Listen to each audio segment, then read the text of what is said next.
August 2009, the World Championships in Athletics at the Olympia Stadium in Berlin. At the starting line is the reigning world champion, Tyson Gay.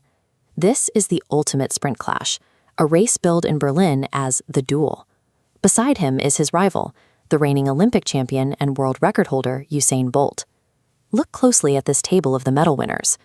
Bolt crosses the finish line first, shattering his own record with a staggering time of 9.58 seconds.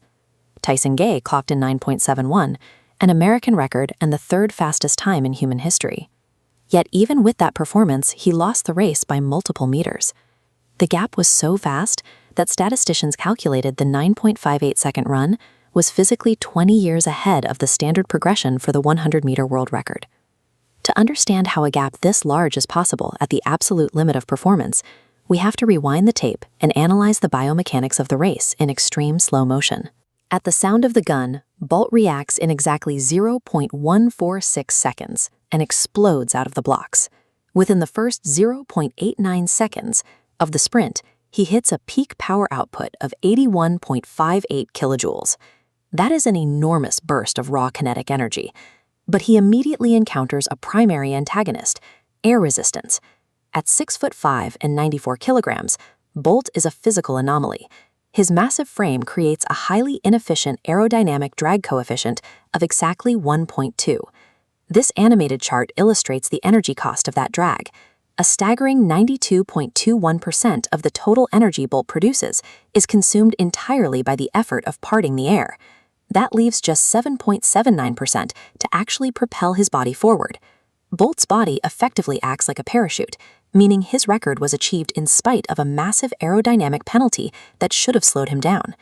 As the race reaches the 60-meter mark, the runners enter the phase where they hit their absolute top speed. Here, Bolt utilizes gravitational torque. He leans into a precise 18.5-degree forward fall, using gravity to pull his tall frame down the track. This continuous, controlled fall allows him to reach a top speed of 44.72 kilometers per hour, roughly 27.8 miles per hour.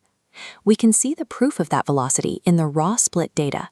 Between the 60 and 80-meter marks, Bolt covers the 20-meter distance in an astonishing 1.61 seconds. Bolt effectively weaponizes gravity, falling forward with enough torque to completely overpower the air resistance pushing back against him. Entering the final 20 meters, we can bring Tyson Gay back into the picture for a mechanical comparison. Gay runs with an incredibly rapid cadence, turning his legs over at a rate of 4.68 steps per second. Bolt's cadence is slower at 4.28 steps per second, but thanks to his height and forward angle, his bounds average a massive 2.44 meters. The mathematical advantage is clear. Gay requires 46 steps to complete the distance, while Bolt needs only 41. Bolt's physical geometry gave him the winning edge, allowing him to cover more ground with every stride than his faster-moving rivals. The 9.58-second run stands as a perfect, unrepeatable storm of hype, stride length, and gravitational torque, defeating the standard limits of physics. But looking at the data, you have to ask, what if Bolt could maintain that massive stride length, but move his legs as fast as his rivals? Expert calculations show that if Bolt increased his step frequency to 4.5 steps per second while keeping his 2.44-meter stride, the world record would plummet. The math reveals the theoretical absolute limit of his physical framework, an impossible time of 9.11 seconds. The 9.58-second record stands as the definitive mark of human performance, the moment Usain Bolt perfected the biomechanical art of falling forward.